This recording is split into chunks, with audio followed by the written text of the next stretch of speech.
আমাদের এই 4 দফা দাবিটি এখানে আমরা যারা রয়েছি আমরা সকলে মিলে একসাথে এই জায়গায় 4 দফা দাবিটি গঠন করেছি।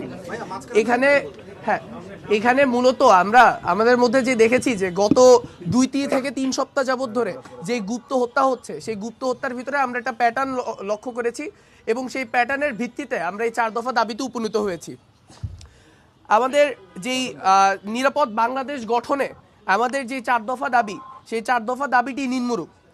দাবি নম্বর 1, একটি স্বাধীন তদন্ত কমিটি গঠন করতে হবে যার দায়িত্ব হবে সংগঠিত হত্যাযজ্ঞগুলোর মধ্যে এবং গুপ্ত হত্যার মধ্যে নিষিদ্ধ সংগঠন ছাত্রলীগ কিংবা বিগত রেজিমের আওয়ামী ফ্যাসিস্টদের যে দোষর রয়েছে তাদের কোনো যোগসূত্র আছে কিনা তা বের করা।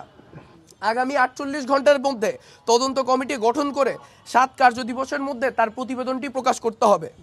2, প্রতিটি থানায় কমপক্ষে 5টি করে টহল গাড়ি 24/7 টহল থাকতে হবে। তারা ক্রাইম পেট্রোলিং করতে থাকবে এবং শিক্ষা প্রতিষ্ঠানগুলোর আশেপাশে বিশেষ নজরদারি রাখতে হবে।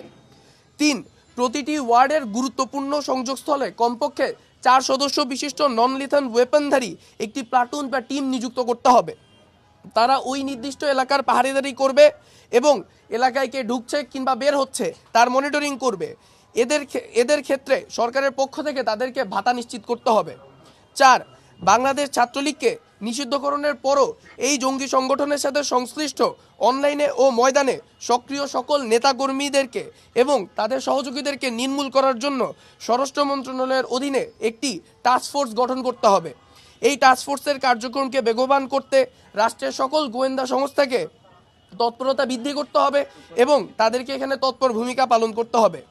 আমরা আমাদের জায়গা থেকে স্পষ্টভাবে বলে দিতে চাই, উক্ত দাবিগুলি যদি আগামী 48 ঘন্টার মধ্যে পূরণ না হয় কিংবা এর প্রতি আমরা যদি কোনো দৃশ্যমান আচরণ না দেখি আমাদের এই দাবিগুলোর প্রতি, তাহলে আমরা এখান থেকে কঠোর পদক্ষেপ নিতে বাধ্য হব।